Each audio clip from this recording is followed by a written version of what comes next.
What is going on, everyone, and welcome back to a brand new episode of the Stay Attached podcast. Today, we are joined by one of the greatest players in Call of Duty history. You guys all know him as Simp, but Chris, welcome back to the show. And if you don't know, it was last 1,335 days since we did the first episode of the show. A lot has changed since then, so welcome back. I appreciate it, man. I'm glad to be back. And a lot of exciting times. I see you got the FaZe Vegas colors in the background already representing. Of course. It's crazy. A little bit of both behind me, you know what I mean? Yeah, you got the old school FaZe, and then you got the new gen of FaZe colors. What are you feeling like with the whole rebrand and everything? Just like, does it feel like a new chapter for you too? Honestly, I feel like with how like this offseason's been, like definitely with how like this next season is definitely gonna be a new chapter, like the newest chapter. Yeah. It's gonna be so different. And to the question with the branding, like I honestly kind of like it. Like I feel like a lot of people have been ever since it got leaked or whatever, been kind of hating on it. Mm-hmm. But I feel like the colors, like you have to look at it with the color scheme. And I mean, obviously it's not, FaZe red, but Yeah. in a sense, we like, I don't know. I think it looks amazing in its own right if you don't have like a skewed, way of looking at it. Yeah. And I'm actually really excited to see the jerseys too, because you can make some really dope jerseys with those colors and like with the logo. So I'm excited to see what you guys cook up over there.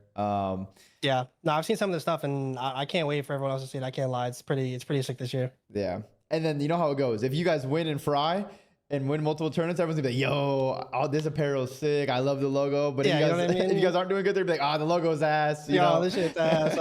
It's all right, bro. I get it. That's just how it goes. How the people roll. Yeah. Yep. You guys will make it cool depending on how good you guys do.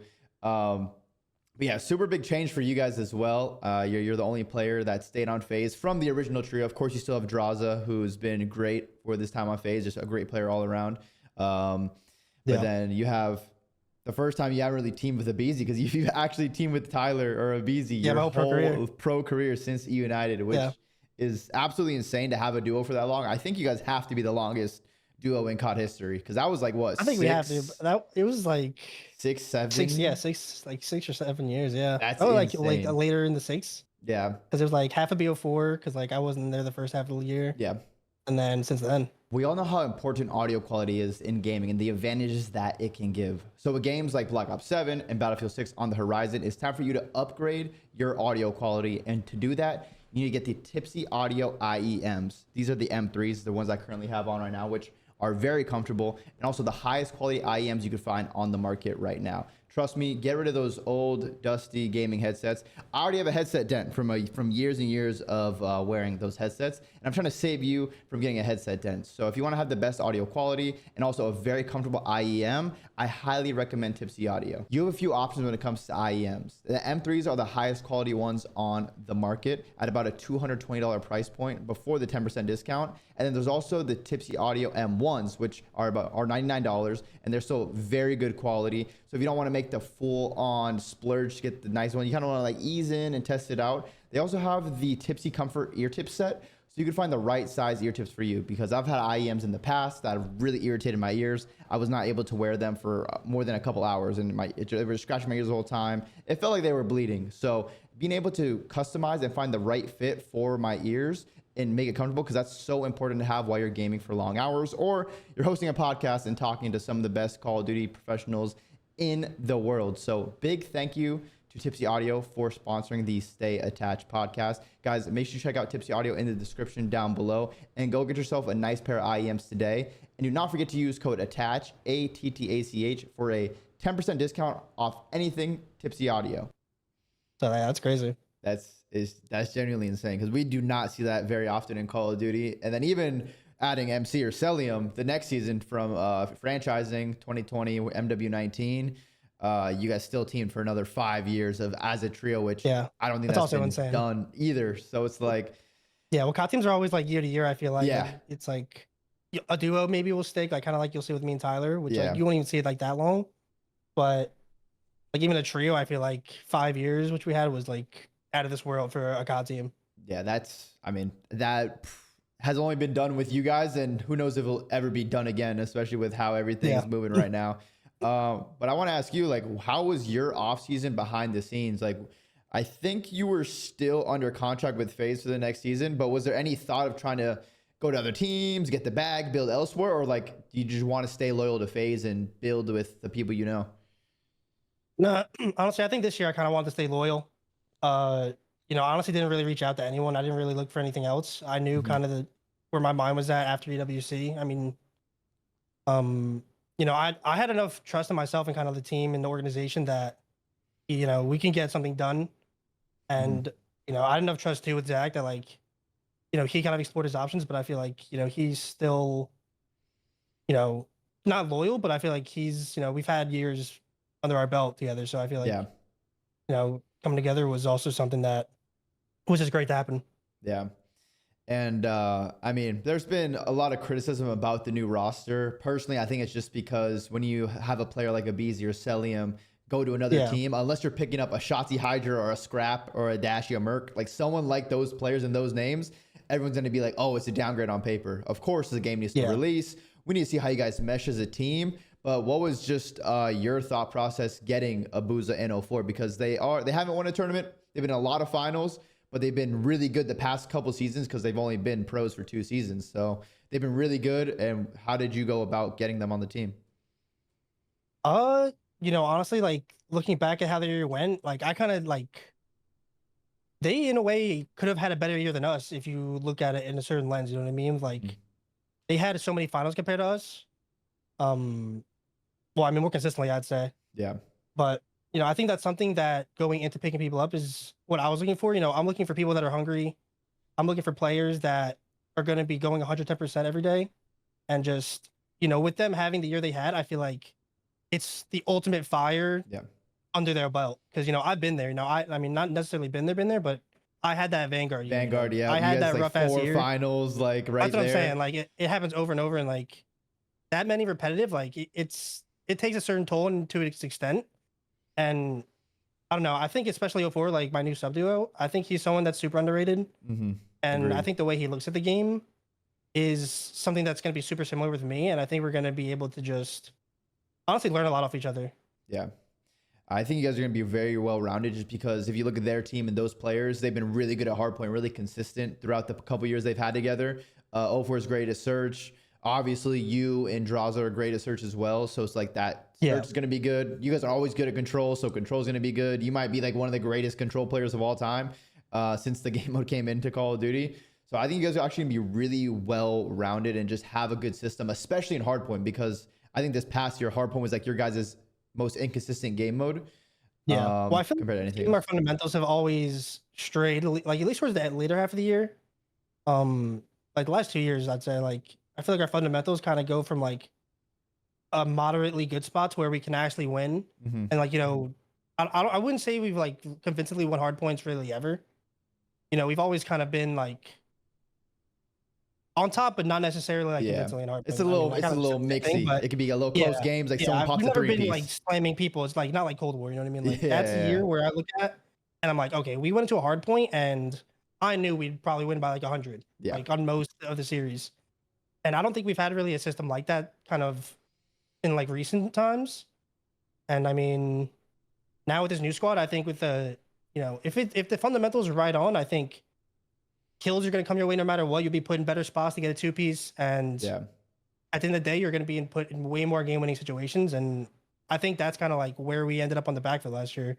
Like we were kind of put, I feel like not making the plays nearly as much as getting the plays made on us. At least in hardpoint. I mean, it was 100%. So weird though, because you look at search and I feel like that's a game that we were taking over like every single time. Yeah, I feel like you guys would always go on a crazy for it to not streak. translate to hardpoint as consistently was I mean troll out of us, but it was just unfortunate, I'd say. Yeah, I mean it's definitely very frustrating when you guys know how good you could be, but sometimes there's just certain things certain teams and squads will struggle at, certain things they'll excel at as well. So it can be really tough. But damn, this is crazy. Now you're considered a vet in the Call of Duty scene. This will be what your 6th or 7th, going into your 7th professional game. Yeah, seventh season, I think. Yeah, 7th season. Like 6.5, I guess. People look at me for it in a weird way, but that's crazy. Everyone listening, that's what I get about it too. Yeah, even me talking to you right now just it makes me feel that much older. I'm like, wow, Simp. Like, who's even? What's up? My bad. I was gonna say, who's even left of like the CWL days right now? It's Austin. Slasher. And, like, maybe is it just Austin right now? Teach Okay, you. yeah, Teach counts. Teach you, but Like they kind of got dashy. Like they kind of got screwed over to at least like Hook and Teach. Yeah, like the Donnie age or rule a Temp. bit. Yeah, because like the age rule took away a couple of their seasons, but like yeah, that's true. all the people that I once looked at as young are now the oldest in the Yeah, league. that is like, crazy. It's It is crazy, though, bro. And so it is crazy. How old are you now?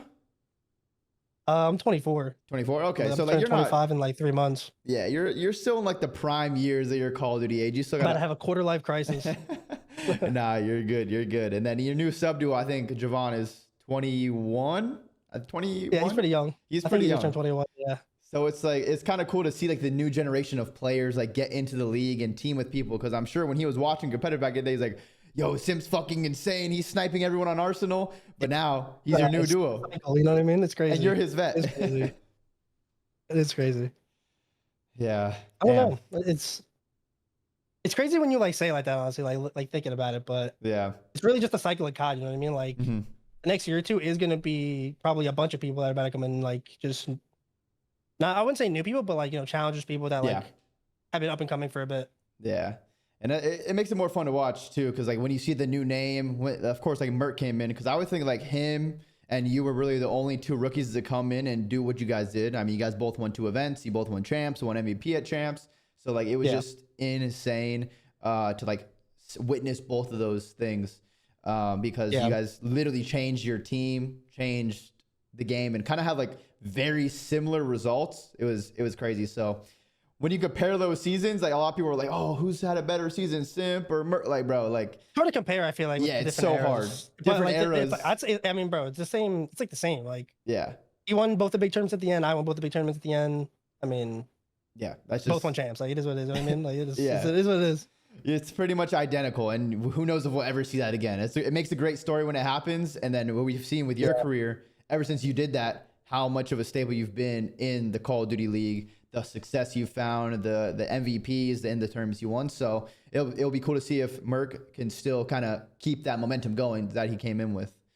Yeah. I don't know how old is he? Is he pretty young too? I honestly don't know. I think he's like 20, 21. Like he's young, but like he's not like 18, like, 19. Okay. I think he's 20, 21-ish. That makes sense. I feel like that's how everyone is now though. Like, yeah, it's no 18-year-olds are getting picked up like that. You know what I mean? Like, you got to be in challenges for a year or two. Yeah. I don't know. But yeah, no, it's crazy, like the similarities. Yeah. Except he just wasn't able to have a sniper to make all those flashy plays. That sniper, even at London when you guys were playing, like every time they were spectating you, the whole crowd was just on the edge of their seat, just waiting to go crazy. I do miss the snipes sometimes, but it's just like, bro, being like, especially like a main sub now, and especially for like 4v4, 5v5 made it a lot easier to like. Yeah. I could just help Pristini when I was on United, like, yo, you can take it a sub and go help Tyler. Yeah. Like, I'm about to just snipe everything. And it would work because it's another man. But now if I do that, I feel like, especially, I mean, I was running bomb a lot recently. So, I mean, if I want to snipe too, I'm like, okay, how much do I got to do here? You got to figure something out. Like, all right, this round I'm going to take the bomb rush plant. Next round I'm sniping. Like, you got to have situated.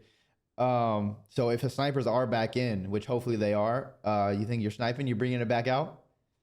I mean, if they're in, I'll definitely give it its run. You know what I mean? Whether or not I'm still the same man I once was, we'll see. I think you'll be pretty good with it. I think you'll be pretty good. I think I would be too. I don't know. Like MW was a weird year because there was auto aim, I'm pretty sure. So I mean that was like the last year. I guess there was Vanguard, but I didn't really snipe in Vanguard. Yeah, they have Vanguard. It was the card idea for Vanguard, right? Yeah, because it was like the AX50, I think MW 19. Then Vanguard was the car. Other than that, yeah, Cold War was gone. MW2 actually has snipers. I forgot what. Did they? I don't remember. Yeah, because I remember that just one crazy clip of Major Maniac or Mike on Embassy when he's like tucked in that little corner and then he pops up and snipes everyone. Oh, there were snipes. There were snipes. Because people had to fucking dive on the cross every round in Embassy. Otherwise, they would get snipes. I remember now. Oh, that was actually comedy. People would have to dive across to save their lives. Yeah, actually, you might have to get a trophy down with this, get pre-nated. Like, okay, this map's pretty fun. And then just bringing it back to like your time with FaZe and your time with the trio of you, aBeZy and Cell. Like, what was like it like to work with them behind the scenes every day in practice? Because you guys had to have had good chemistry, and of course your gameplay was insane as well. But like, how was it to like team with them for so long, just inside a game and then outside a game working with them and just becoming friends. And I mean, you guys are pretty much, I'm assuming, brothers now at this point. You've been together for so long and you change your lives together. Yeah. I mean, honestly, I would say like MC and Tyler a little bit more closer to each other than I am with them. But, you know, obviously we've had the time spent with each other to have that bond. And to your question with behind the scenes, I mean, I think us three have some of the highest standards and players I've ever met, to be honest. Like, especially like, I mean, I feel like the later half of this year was kind of like you're kind of spiraling. Yeah. You know what I mean? Like as a team. Like, that's kind of how it goes after some, like you can feel the vibe point. a little bit. Yeah. You know, you kind of felt the vibe. But like before that, I feel like we always came in with like bro, we lost a mapping scrims and we're like half fucking tweaking because, you know, we're like perfectionists. And I feel like, you know, I haven't had many chances, I'd say, to experience like, you know, new teammates and like stuff like that. But I feel like that's something that they had that not many people do have. Yeah, just being able to give 100%. Just that perfectionist mindset, you know what I mean? Always be better. Yeah, because trust me, I've been through it for many years. FaZe would be fucking in my team's cheeks in scrims. It wasn't fun. Like, ah, shit, we're playing FaZe today. God damn, these guys are going hard. They're smoking us, 100-point clubbing us. Like, this is not fun. This is not fun. And I mean, honestly, maybe that was one of the like that came to back like bite us eventually. Like maybe like it didn't transfer to matches like the way we wanted to. You know what I mean? But I do feel like we were always a team that went hard as fuck just in scrims trying to get better and just actually just trying to put what we say to like work. Yeah. And I mean, you know, obviously results are differently, but I feel like that we were always giving that much effort. Yeah. I mean, I think you guys were always up there. Even in this season, you guys still had a good, solid, like regular season. You won 2 events, which only 2 other teams did as well. Of course, Champs aBeZy, it didn't go your guys' way, but like, yeah, that's still very impressive to still win 2 events and be like, oh shit, yeah, we had a shit year. Like for anyone else's standards, that's like, oh, we had a great fucking year. I mean, yeah, but of course, I mean, I look at it and I'm like, I mean, could have been way better. Like that's the way I see, you know what I mean? Like a half glass empty where I feel like so many people can like even get 1. Yeah. And be like, yeah, that was a pretty sick fucking year. Yeah. But for you guys, it's like 2 regular ones. If you won 1, then 1 champs or 1 and 1 and 1 aBeZy, be like, all right, it's a pretty solid year. But I know with how you guys are as like, players, if you don't play well at the big ones, like, I mean, who cares? You know what I mean? Especially now, I feel like, not saying that majors don't have any worth, but I feel like in like CDL era, I feel like champs is just so, I feel like it's like in the eyes of everyone, it's worth so much. Yeah. And especially, I mean, EWC helps, I feel like, alleviate a bit of that with, yeah, for sure. With it just being another big just prize tournament. I feel like that's what kind of people see as like the big ones. Yeah. But yeah, I feel like, you know, majors have always been sick, but you know, it's the big ones. I'm trying to win the big ones. Yeah.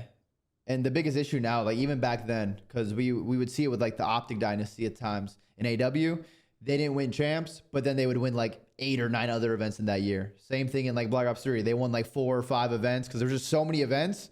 So like, but nowadays there's only like 4 majors, champs, EWC, 6 events. Yeah, there's not nearly as much. If you fumble at one of the big tournaments, you're already like, fuck, because I mean, you get like second at champs or EWC, and you pretty much make more than if you won all the 4 majors combined. Yeah, I don't even think you win. I'm pretty sure. I think majors have been getting lowered like over the years too, like the prize pool. I think it's isn't it like 37,000 before everything? Yeah. If you win a major. Like something like that, yeah. Yeah. So like back then it was used to be like 50, I think. Yeah, it was 50. Everything. It was just 50 for every major, just everyone, which that added up quick. Like 37,000 is still a good amount of money. But yeah, like, I'm not complaining. Yeah. But it's just kind of like just looking at it. Yeah. And now going back to your guys' like Black Ops 6 season, going into it, how did you go? Because from the start, you guys kind of like started off a little slow, but then you like really ramped it up and you started frying. Like, why do you think that slow start started? Was it like a chemistry kind of thing, or was it just a new game? Like it took time to figure it out. I think it was like a new game kind of thing. And like, I don't think any of us really had like a fire lit under our ass yet, like early on, like to be honest. And I don't know. I feel like it was like a combination of things, to be honest. Like, you know, a lot of people think the 1v4 did it. But like, I think there were a lot of situations we got put in this year where like a lot was on the line. Like, I feel like we lost our match at Carolina. Lost first time to Tej in God knows how long. And I'm thinking, okay, we got to do something about this. I'm like, bro, Tej got to win. What are we doing, dude? We got to figure this out. No, but like I mean, we like honestly we lost to Carolina, and that was like I think we were 0-3 after that, and we had a Falcons match after that, and we were like, okay, like this match might be for like the whole year. Yeah. And like that was the cleanest hard point we played all year. We 100-point clipped them both maps. Yeah. I was like, okay, well at least we're back. And like then I don't know if our Miami match was after that, but we had a match or two and whatever. Like the Miami one before happened, which was also like they're so insane for letting that happen. I can't lie. Yeah, that was the most insane one before ever. I can't believe it. Like once you got that nade kill, like a B bomb on Vol. Like oh my god, just run the R, bro. Yeah. I remember we even had an insane match because we had to fly to Madrid right after. Like we were literally rushing to the airport and we barely made our flight. But do you remember on Vault when I got that 3-piece car bomb? Yes, bro. Yes. I was like, bro. You're like, no fucking way. I'm looking at my kill feed. I'm just like, oh, okay. Well, that round's over. Like, nice, dude. Like, sick fucking nade spot. I was like, man, we're going to win this shit. Then we lose the next 2 rounds. I'm putting the bomb. There's like 3 vans next to me. I'm thinking I'm safe. Like, I don't know. That was actually the worst. When you're like trying to cap the control point too, like early round, there's no trophy. You just know that there's a nade coming. I had to start telling my team, like, if we get a couple kills, we might start pre-nading this. Like, yeah. And even then, like, it takes like 2 nades half the time to blow up. I'm like, okay. Yeah. Like, this is cool. Yeah. Black Ops 6, man. What a game. How did you enjoy the game individually? I mean, honestly, I've never really disliked COD, like, for the most part. I mean, I think MW2 is by far the most I've disliked the COD in, like, competitiveness. I don't know. Like, as a sub, at least for me, like, there was no dead silence and there was no minimap anything. Yeah, that was insane. And which was just insane to me. And so that whole year was just whatever. I mean, Vanguard, like, I guess I didn't really dislike it. Mm-hmm. One thing I didn't like about Vanguard was like the sub bloom, if you remember. Yeah. Like the sub, like the bullets wouldn't go exactly where you shot. I thought especially that was such range. Like cheese. Yeah. Yeah. I thought that was such cheese. I'm like, bro, like this is just such a sub thing. I'm like, mm-hmm. The auto. I mean, I thought that was like random. Yeah. I mean, that didn't help. Like, you know what I mean? But I thought that was like ace for that year. But I don't know. BO6, I pretty much enjoyed it. Mm-hmm. Like, I thought it was another just game. I mean, I grinded it a lot more than I did other games, to be honest, like pub wise. Like, I usually don't grind much, honestly. Like, I grinded more this year and last year, at least towards the end of last year, than I have in like a lot of my competitive time. But obviously got to grind more. Like, holy shit. Yep. Got to get those big ones. Get your 3rd ring now. Yeah, that would be nice. Yeah. And then with literally join a pretty prestigious club, and with your old team that you still had from this past season, like who would you say was the most vocal or talkative in practice and scrims when there was something going wrong? Like who was noticing the mistakes and just like kind of pointing out and being like the leader for the team behind the scenes? Jaza was always pretty big on being vocal about mistakes and kind of just bringing things up, which I think it's just honestly one of his best traits is like he's not afraid to bring up like every single play. I feel like he like I guess I was talking about 04 before with how he sees the game. I feel like Zach's also someone that I feel like sees the game very similarly to me. Mm-hmm. And I think that just helps me. And like, he brings up plays, like it'll be very easy to catch on to what he's saying. Yeah. And like what the point he's making. And like he can have a tendency a little bit to like, dodge the point a little bit, get a little bit of this in there, a little bit of that. Yeah. And like kind of but I think Zach is just such like a good brain for the game that even if it is taking him a second to get to the point, like I don't even care because it's like a good ass point. Yeah, and I mean we did see a couple tweets from Zach from the past year where it was like we're supposed to be the best team in the game with the best players, but we can't follow like a simple system or stuff like that. So and when someone says stuff like that, you definitely know there's like frustration behind the scenes in the camp when like everyone can't be on the same page, agree to the certain play style, and just like boom, when they spawn up, know exactly what to do. So that's always a little I think worrisome. I mean, I think honestly this year was the worst when it came to that, like not translating what we were talking about and like going over into our actual matches. But I think at least like at the end of the half of the year, like that's what like I mean when we were kind of spiraling, that's kind of just happens. Like everyone kind of just does their own like thing in a sense. Yeah.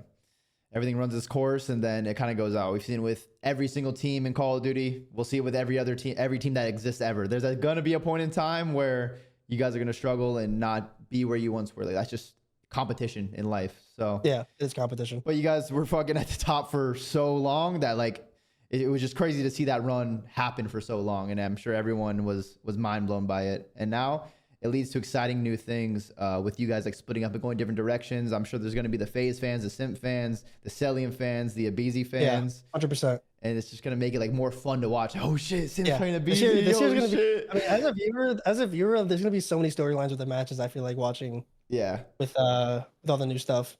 I mean, especially like I don't know, people are gonna watch us in LAT and they're gonna be like, oh, Simp and aBeZy. Who's better? Yeah. Storylines. So you and Tyler might need to start pushing each other, start some beef, or you and MC. Do some ace Nate shot fucking beef. You know, get on stage, go around, just push him on the other side. Really sell it. That would, oh my God, that would actually hit different. But I just can't imagine either of you guys hilarious just fighting each other. I mean, I'll be GG's. I thought you guys are like the nicest people, except for MC. MC be talking shit randomly. Yeah, he's telling me I'm gonna retire. He was hating you this year. I don't know what was going on. He was on the hate train on everybody this year. Yeah, MC was. We were in finals against 04, I think. I don't know if it was finals. We were playing Seattle, and he was talking shit to 04 like 2 minutes walking backstage. Like, yeah, I think that was the event he was talking shit to me too. Yeah, I'm like, yo, you gotta like, chill a little bit, just a little bit, bro. Like, we're like by our PPA at this point. Like, yeah, he's still yapping, still he was a demon. He's a demon, bro. Yeah, what would you say is like your best time and memory with, or even season with just aBeZy and Cell? Because I mean, you guys traveled so much, you won so much, you found so much success. Like, what moments do you like really look back on? Like, damn, that was a good time. Like, I'm gonna miss those dudes, and like we made a history together.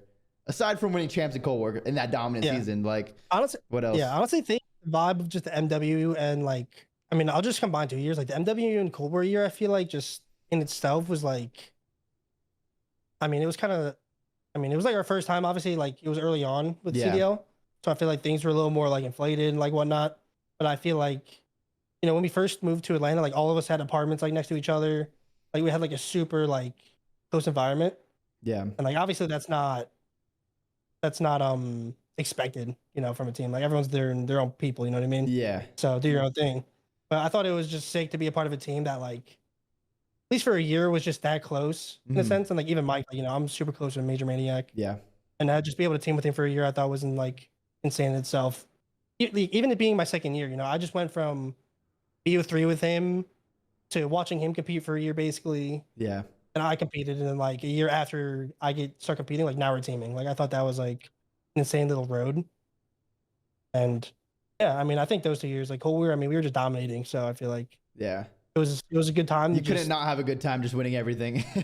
Yeah. No, I mean, we had a camera guy too, like Nick Dallas. Like he was always doing some crazy after party stuff that we were like, okay, bro, like this guy is insane. Yeah. Was that your first time moving out on your own, going into that MW19 year? Because I'm assuming you're probably like what, 18, 19-ish around that time, maybe 20. No, I would I mean I was 18, 19. Okay. Probably 19. But I moved out right after my graduation when I was 18. Oh, okay. So I moved in with my now wife Jerica for pretty honestly, I wouldn't say fast, but it was like pretty soon after I graduated. I was like, let me get out of here. Yeah. I felt like my I'm growing up was like, at least towards the end of my time there, was like a little toxic. For me at least. And so especially like something happened on graduation, and like I was like, okay, now this is kind of like time for me to get out of here. And so, and thankfully she was like willing for me to move in, and like we were already close enough and all that. So since then, I mean, I've been kind of moved out, but that was only like a year, not even a year. I would say just a couple months before I had to move to Atlanta. So like I would say like an off season. Yeah, so not a very long time, and then just a few months, and then straight to Atlanta on your own, or not on your own, but like moved out. Since you're 18, like right out of high school, boom, like adult life, boom, literally adult life, straight into it. And then of course, luckily Call of Duty is such a blessing that we get to be professionals and do all this as a job and stuff. So how did you like living in Atlanta? Because you guys, I mean, there's been like very few players that actually live there, but how did you guys enjoy it? I think we have like a skewed way of looking at it, because I feel like we moved there as soon as like a month or two before COVID. Oh yeah. And then I feel like COVID, I mean, nothing really like super shut down there like it was like back home by my parents and like New York and stuff. But like it was like to a certain extent. And so I feel like, I didn't have a fully experience of it. Yeah. But at the same time, like I'm not really someone that was like going out like that. I was really like sitting at my PC most of the day. Yeah. So I would experience it like I would like anywhere else for the most part, like honestly. But I thought the food, like now that like my time there is coming to an end, I thought the food there was pretty solid. Like I think like Atlanta has a ton of food options. And I thought the weather was pretty nice. Yeah. That's like my big two. Yeah, no, COVID was crazy because that whole year, I mean, we were supposed to do so much traveling when it came to that MW season. Yeah, like, the schedule did look crazy that year before COVID. Fly to Europe for 2 matches, then you're flying back to California a week later to play 1 match, then you're flying to Texas. Like, it just looked the insane. 1 match flights were crazy. Like, people are showing out just for a 1 match show match. Okay, Yeah. bro, like, have fun. It takes longer to get through TSA than to fucking play 1 match if it's a 3-0. Like, it would have been insane to fly to a whole nother country to play literally 1 match. So that was insane scheduling. Obviously, COVID came and it that didn't happen. But kind of getting back to this past offseason, was there any chance for, because I always said it going into roster mania, I was like, FaZe, I think needs to keep 2. Like, I don't think they could just keep like 1 player and then do a full rebuild. Like, that's crazy. They need to keep like at least 2 players, and then boom, they can pick up 2 great players, which you guys ended up doing. But was there a chance of aBeZy or Cell potentially staying on FaZe, or was it kind of like right when the offseason hit, it kind of just felt like there was going to be movement? Honestly, since we lost EWC, it felt like there was going to be a lot of movement. Like, I feel like there was, I mean, even after champs, I feel like there's a lot of times I was like hitting up the group chat, not really getting anything back. Yeah. Kind of catching a vibe that, like, shit was off like for a bit. I'd like, especially going to DWC. And I don't know. I mean, as a team, like, we've been a team forever, so that's just how it goes. Yeah. Like, every team runs its course, but it was just tough timing. But no, I mean, I haven't really talked to either of them honestly since the offseason. Like, MC, I have had like 1 or 2 conversations with. Tyler, like, I haven't really talked to since like the airport. So like, we have to talk still, really. Yeah. And yeah, I mean, I don't know.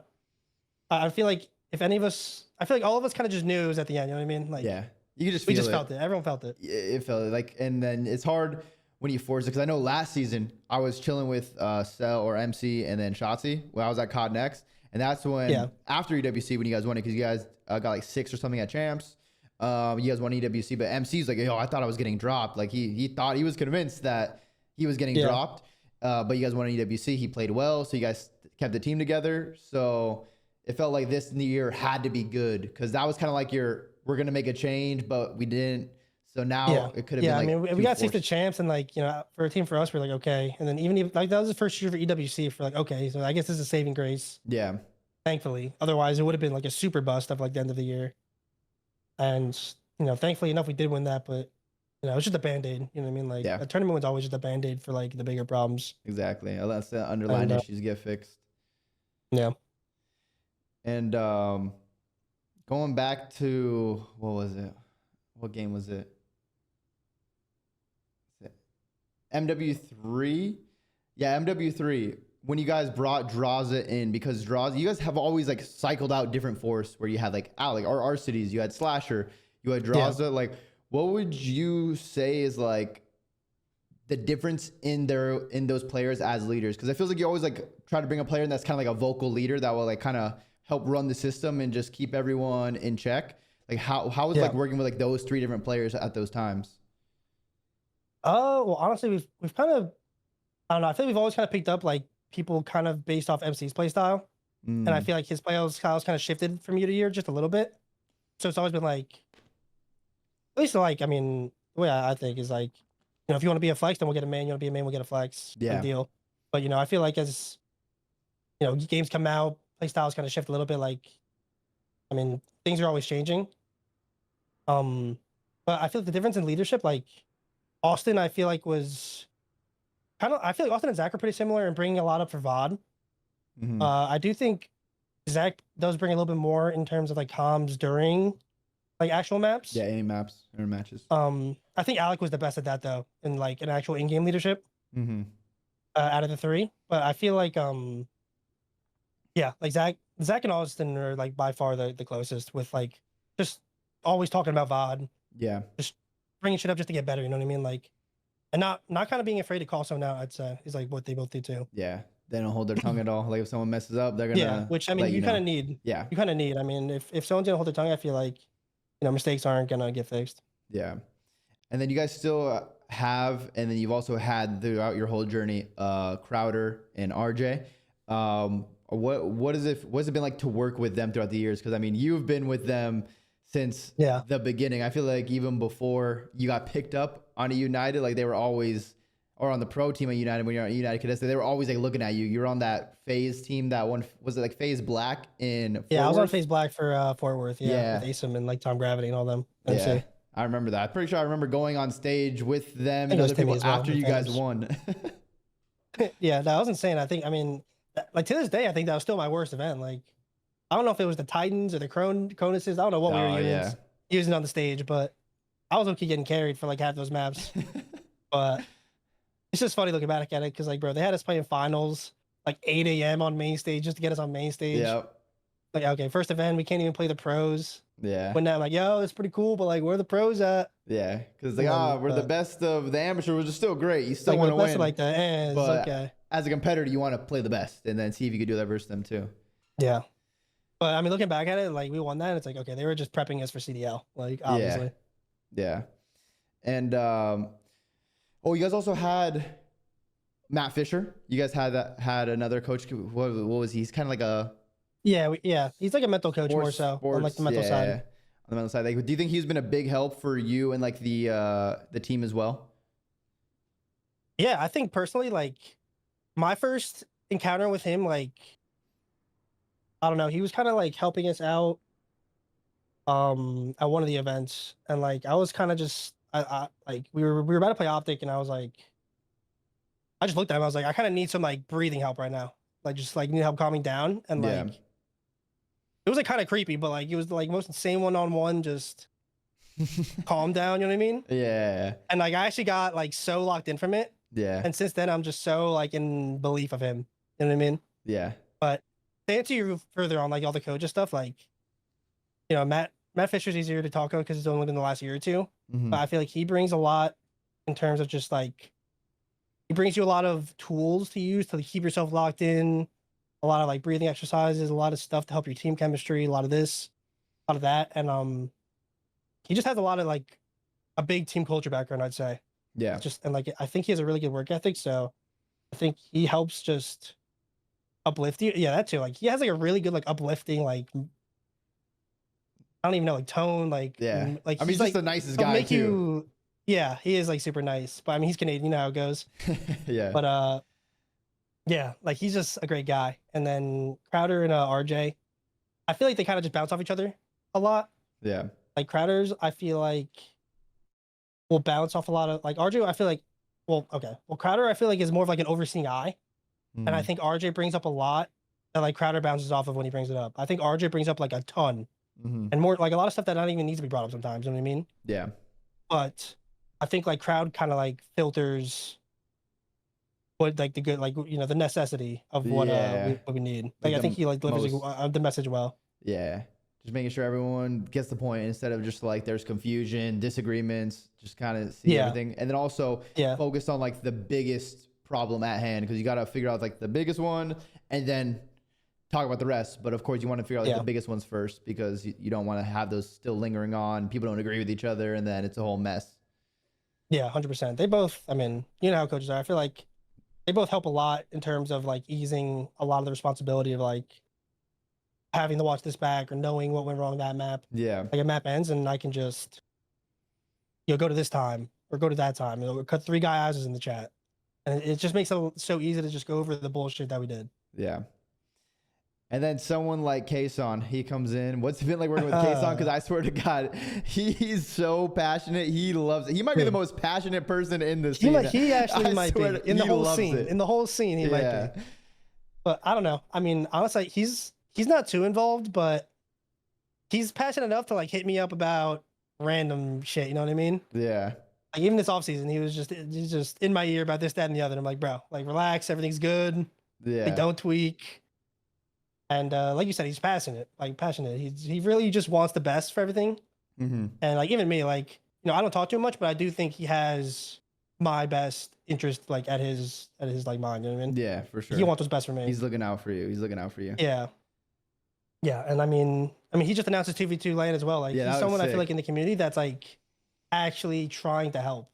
Yeah. Like no one else is doing stuff like, at least on the level that he's doing. You know what I mean? Like I feel like a lot of people do stuff to help, but he's someone that throws these big tournaments that I feel like it doesn't get much back from it. So yeah, they're really it's not much back, but just doing something for the community, for the players to play, for the community and the fans to watch, because that's gonna be sick. Because that's at TwitchCon, right? That 2v2. yeah, he just announced San Diego. Yeah, Yeah, so that's at TwitchCon. yeah, that'd be cool. That'd be my first TwitchCon. That'd be cool. Yeah, that'll definitely be fun. And San Diego's a dope area as well. Like San Diego's beautiful. I don't know if you've been there before or not, but it's elite. And then that's gonna be you.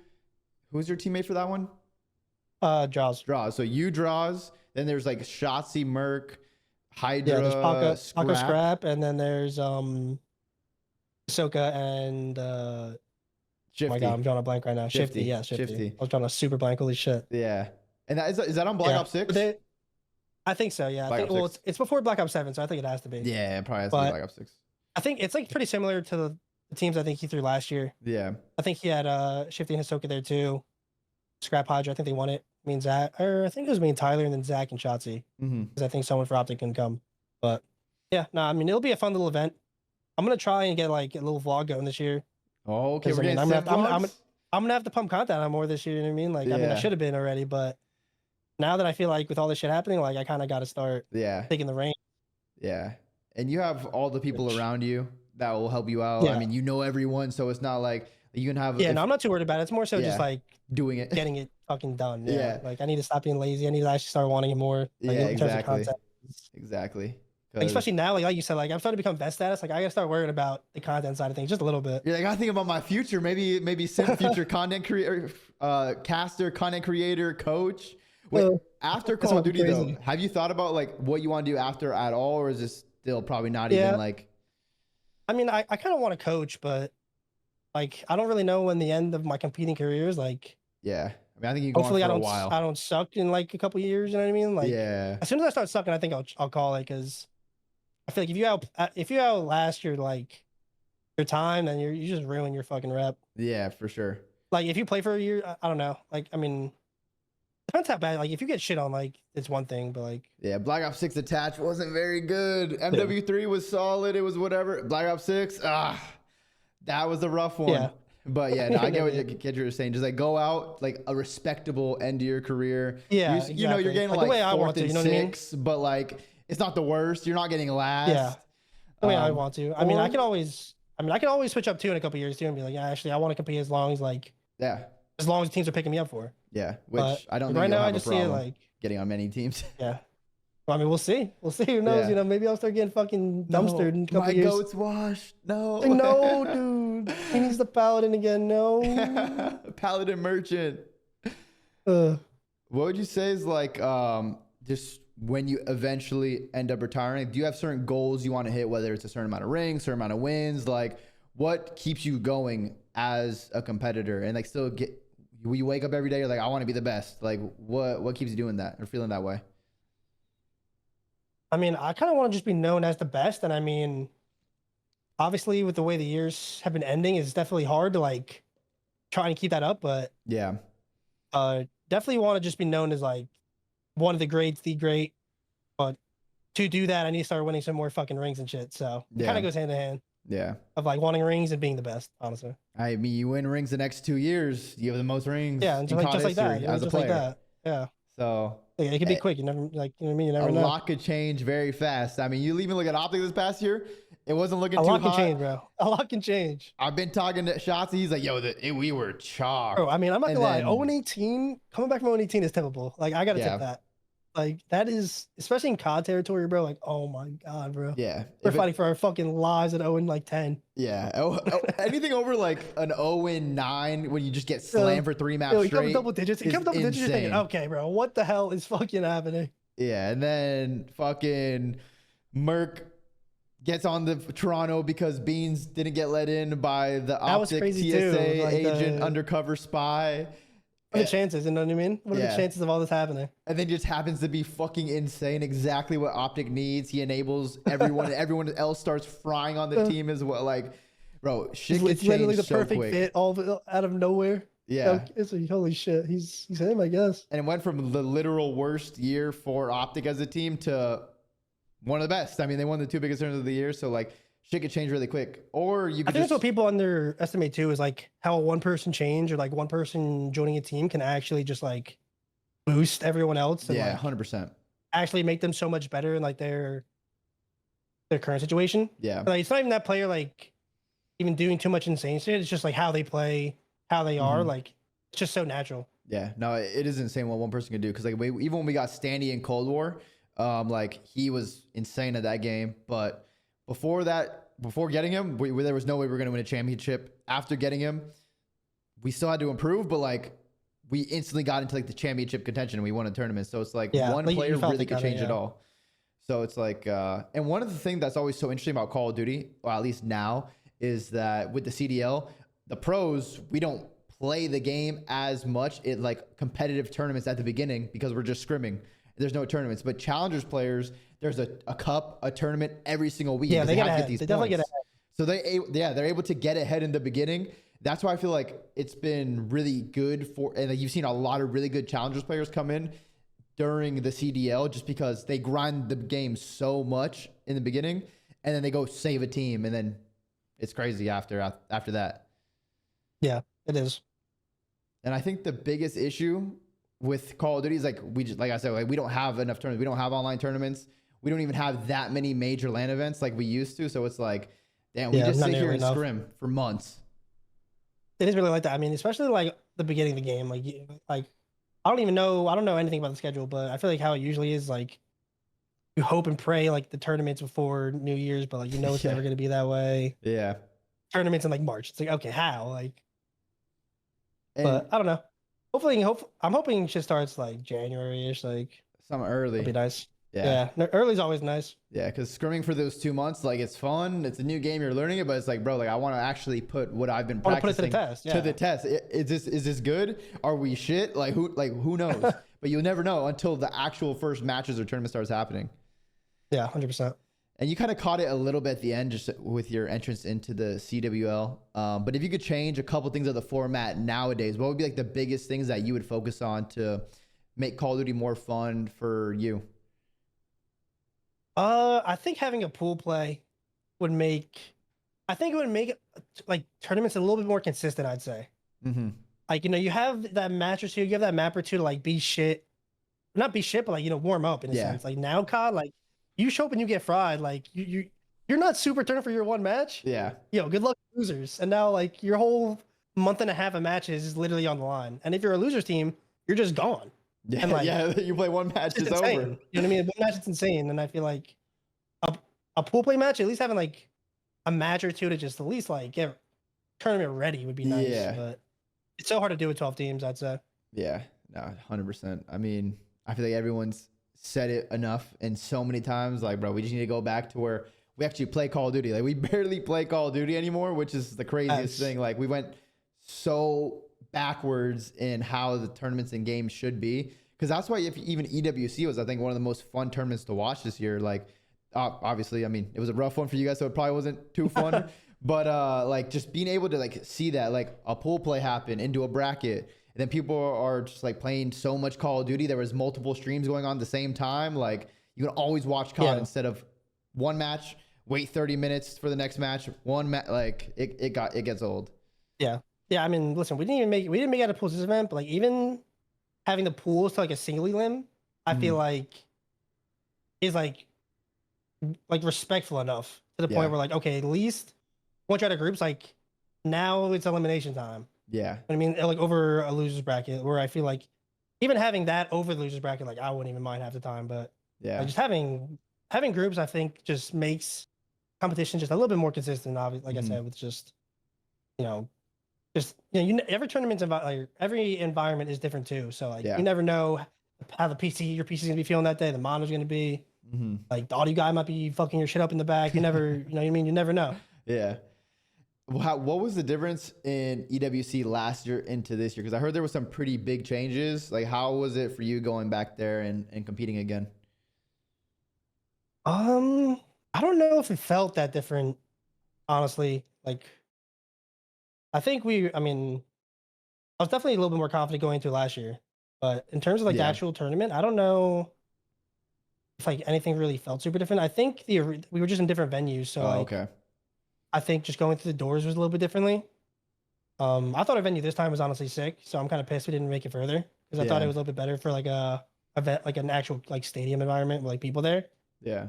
And they actually had the fan, like I think there's a lot of people that flew out, or like they had flew people out or whatever. Like, all those fans were there. Yeah. So I thought like that was cool.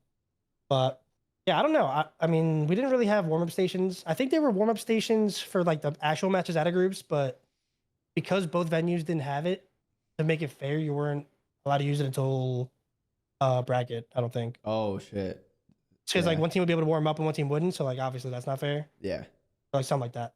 Yeah. That's kind of like insane. For the matches, not the teams, but like for the matches. Yeah. That would be insane. But I think, I think they're listening and they're always trying to improve, because even them like having that, they didn't have any warm-up stations there last year. And like after we won, and we were like, yeah, like maybe, it's like a 30-minute ride here, like maybe like a little like something to just get the rust off. Nice, yeah, get the movement. Going to matches, fucking my hands are cold as can be. Yeah. I haven't shit on bot, like help me. Nah, that's actually that's the worst. Like you get all warmed up and then you get cooled down again, you get iced because you just can't play. And then you just go on stage, you're like, oh shit, you have to use the actual match gunfights as the warm-up. You're like, oh shit, a little windy right there. Yeah, no, actually, you're running into walls a little bit. Bad movement just for a second. Okay. No, but that's how it was, yeah. Yeah. And you've had a lot of insane moments, a lot of insane matches in your career. What would you say some of like the ones that stand out the most for you? Which matches really were like the important ones, or just the most hype that you've been in? From this year, or just like your whole career? Because I know you've always been a pretty calm dude. So like sometimes you get hype, but you've been in some insane I used to get matches. hyped a lot more in like Cold War and like MW, honestly. But this year, recent memory, this year was our Major 4 Optic match. Oh, I think I was getting super turned when I was taking over on the red card, hardpoint. And then I think Cold War, Cold War, I was just screaming at everybody we played. So I feel like I was always getting hyped for that. Yeah. But I don't know, like I feel like a lot of COD matches for me like don't stand out. Like you ask, like it's crazy because like someone like RJ, I can ask RJ like about a map from a match from a fucking Ghost game. Yeah. And he'll probably give me the stats. I'm like, bro, how does this guy like how does he remember any of this? You know what I mean? And I feel like I can remember like a match from yesterday at the time. Yeah. But I don't know. Like recent memory, I would say the Optic one was like this year. I feel like that was the most hype. Mm-hmm. Especially at like the way that major was set up at DreamHack, where it kind of felt like an old school COD event too. Yeah, DreamHack, that was a sick event too. Yeah. DreamHack was a sick event. Like it actually felt like it's an actual convention, so like just felt like an actual old school how CWL used to feel. You know what I mean? You used to walk around, just see the bullshit. Yeah. And it was cool. Bro, there was a GeoGuessr world championship going down there when I was walking around. I was kind of locking in for it. Yeah. Those guys are crazy. Insane. I don't know. They spawn in and they look at the dirt and know exactly where they are, bro. I don't know how they do that. It's actually insane. Yeah, they see like barely a picture of like the tree, and then like, oh yeah, that's in South Africa. Easy. That's only in this region of fucking Northeast Asia, obviously. They just do it so quick too. It's like instant how fast they do it. That's crazy. It's crazy how skilled they are. I can't lie. Yeah, that's just a different level. And Black Ops 7 on the horizon. Will you be attending COD next? Yeah, actually, I need to tweet something out later with the box that everyone's been doing. Oh, yeah. I haven't made my official tweet, but yeah, I'll be going. I got my fight in a day or two. It'll be my first COD next too, so I'm excited. Really? Yeah. Just have the experience. They're really fun events too. It's in Vegas, which is dope. I'm sure you guys are gonna have a very good time after, gamble a little bit, do whatever you got to do. Because I think there's actually a lot of people going. Of course, like the one year I decide not to go, that everyone in the world is going. But yeah, it's gonna be super fun. But the actual game of Black Ops 7, like, what have you been thinking of what you've seen so far in that game? Yeah, it looks super fun. I think it's gonna be a super fun game, to be honest. Obviously I went and played it at the studios with the devs. So I'm gonna just keep it civil. But I think it is gonna be a super fun game. Honestly, like in my eyes, I think it's, from what we've seen too in the trailers, like the movement looks smooth. Yeah, the wall bounce. How was it? The wall bounce looks sick. I can't lie. It looks sick. It's the movement's smooth. Yeah. I think the movement's smooth. Yeah. And I think especially like hub stopping wise, it's gonna be a fun ass game. Mm-hmm. Like I think this is gonna be a game that brings hella people back. Yeah. Hopefully, because even in Black Ops 4, like I used to just love running around in pubs with Stim and just like trick shotting people because you could just outskill. And I think that's the thing we've missed in Call of Duty recently. Just through the recent games, like the time to kill has been so quick, and then there hasn't been as much movement as there was before, as much ability to finesse. So hopefully in this game, like you could hit a crazy wall bounce, do some crazy movement to like really create a skill gap. Yeah, and I think the biggest thing with this game that I think is going to be the most fun for me is the no tag sprint. Because I think personally, I've been not a fan of tag sprint ever since it's been introduced. I think it just messes up the timings of like natural COD. And obviously, games are made now with it in mind. Yeah. But I just think, like even with like how cameras are now, like you didn't use to camera people like that before slide canceling and like tag sprinting. You know what I mean? Which like slide canceling is whatever. Like that's basic. Yeah. But I feel like tag sprinting just even like you look at a game like Vanguard, bro. Like there's like half these walls that I can't even sprint through because they're bugged, and like I have to tag sprint through them, but it doesn't work.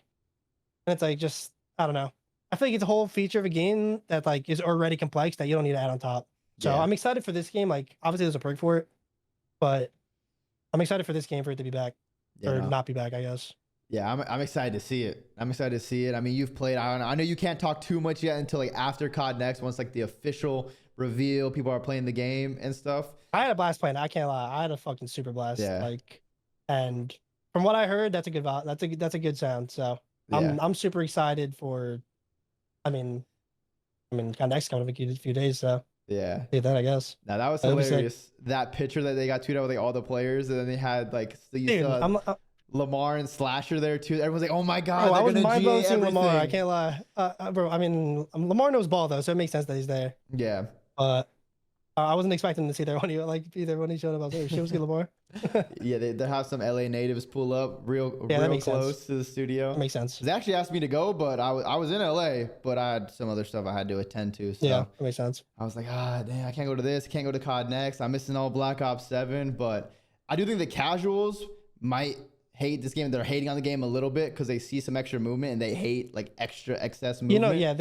They always hate shit like that, but yeah, I think they'll come around fast once people play it. Okay, because I think the game is actually going to be one of the best competitive CODs we've had in a very long time, because at least with the maps coming back to, we're at least getting guaranteed a couple good maps. We're getting raid for everything, which I know some people are sick of it, some people love it. But I'm always down for a map that we know is better. Like I'll play raid every single year for the rest of my life. Raid works. Raid works no matter what you play, no matter what the mode is. You can put an objective somewhere and it'll work. And like maps nowadays, like a lot of them, you're like, okay, well, we got to try this. We got to hit this every life on protocol. Try this. We got to see. So, bro, we got OE. No, he's watching in my OE. Yeah, I mean, the Black Ops 6 maps were just atrocious this year. Yeah, but I don't know. As soon as I heard Treyarch was doing like Black Ops 6 and then Black Ops 7, I instantly thought like one of these games has to be the sidekick game. You know what I mean? It's not the main both these games can't have the same care in my eyes. Yeah, and I don't know. I'm hoping this next one's the same one. Yeah, it should be, because like they're already like we could have so many other maps in Black Ops 6. They got to be in the vault. But I think they saved them for Black Ops 7. Like, they got to be saving them. You know what I mean? Yeah, they got to be saving them. They're making us play Vault SND. They were making us play Protocol anything. Like it was just insane. Vault SND was insane. The 4-stack bomb site after you playing with trophies, like nice. Yeah, I was like, MC, take out a sub, bro, and get in the fucking site. Like we gotta just stack this, bro. Literally, just get cracked. Because I mean, no team's ever gonna forward retake. So like, you know what I mean? Yeah. That was a movie, but hoping for Black Ops 7 to be the best Call of Duty of all time. I'm excited to see you guys compete. Really excited about your new team as well. Yeah, I've tweeted a couple times, but you know, people they're starting to get sick of it. You know, once it hits the casual fan base, it's like a yearly thing. You gotta look out for it. You know what I mean? Yeah. And they all think I'm getting paid, but I'm not. I'm not getting paid. I wish I was getting paid. I should probably be getting paid, but no, I'm not getting paid to do anything. It's just straight passion out of me. Typical. And I'm excited to see that passion out of you, because I know, listen, there's going to be some intense matches. Whoever wins between you and Tyler, you or aBeZy, you and Cellium in those first matchups. Go crazy. Start talking crazy. Oh, the community's going to be like, I knew aBeZy was washed. I knew Simp was washed. Cellium's washed. This guy was carrying this guy. He needed to be teaming with this guy. Like, that's just how it's gonna go, no matter what happens in the matches. Gonna be funny. It's gonna be so funny. And it's gonna be like, even if I have like a point aim win, it's gonna be like, oh, he fucking needs him. Yeah, he needs him. aBeZy's carrying Simp now. Like, that's just how it goes. But it's gonna lead to some hype moments. No, it is gonna be. I think there's gonna be a lot of storylines like this upcoming year with like all the new teams. Yeah. And hopefully some cool events too, because we haven't had an event in Paris in I don't even know how long. I think the last one was 2017, I think, was the last event we had. Yeah, I don't know when you guys last one. I was never there. Yeah, that was in Infinite Warfare. I'm pretty sure that. The Ayamos? No, that was in Birmingham. What event was that? That was World War II in Birmingham when we had the Ayamos. Okay. Yeah, that was a rough one. We lost the sensor at that event, but then we won stage 1 playoffs the next week. So absolutely, it balanced itself out. Don't have to rip your fucking sleeves off. Yeah. So once if the tournament happens in Paris, like, bro, the crowd is going to be going insane. Well, I mean, with the way this Gentleman's community's been looking, like, I think if there is an event there, it's actually going to be like insanely loud. Yeah. It's gonna be sick if like the rumors are true. Nah, yeah. Hopefully they are, because like you guys getting to compete there. I remember when I was playing there, like AW, I think Gotaga was still playing. We're playing the Paris team, and we were like beating them by like 150 a lot. But every time he get a kill, bro, you would think they just won COD champs. So like, yeah, they're letting you know, like, they're so passionate over there. But then they also just love Call of Duty too. So like every team they're gonna like go crazy for, and they just want good matches out there. So trust me, I think that would be like the sickest event for you guys to get to experience. And like when you go out there and you hold the trophy, well, actually 04 said once he wins the trophy, he's just carrying it around with him. He's not letting anyone else hold it. So you might have to fight him for it. I mean, I'll fight him for it. We'll see what happens. I might lose that one, but we'll see. Yeah. He 04. He used to play football. I might let him win. Honestly, I might let him win that one just to give him some fucking dope. Yeah, it's his first one. You know, it'll be his first trophy. You already have a lot. And he just beat me in hand-to-hand combat. He's feeling on top of the world. You know what I mean? Like, yeah. That's how it'll go. But Chris, thank you for joining us on the show. A shout out to everyone that watched and got to be able to listen to one of the greatest Call of Duty players of all time, with the new chapter of his journey, with his new FaZe team, new teammates, and then we're really seeing like the vet Simp come out now. But I'm gonna let you go enjoy the off season. I'm excited to see what you guys can do, and yeah, excited to support you guys next season. Have a good one. I appreciate it.